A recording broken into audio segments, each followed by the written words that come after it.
On December 6, 1917, in Halifax, Nova Scotia, two ships collided in the harbor.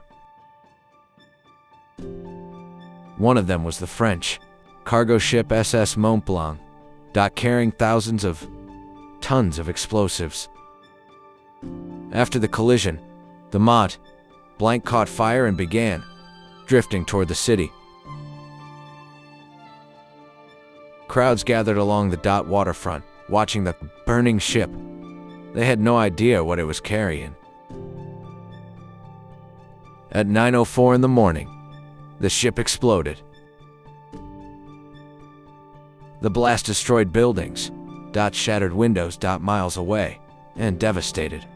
Nearly 2,000 people were killed, and thousands more were injured. The Halifax explosion remains one of the largest non-nuclear explosions in history.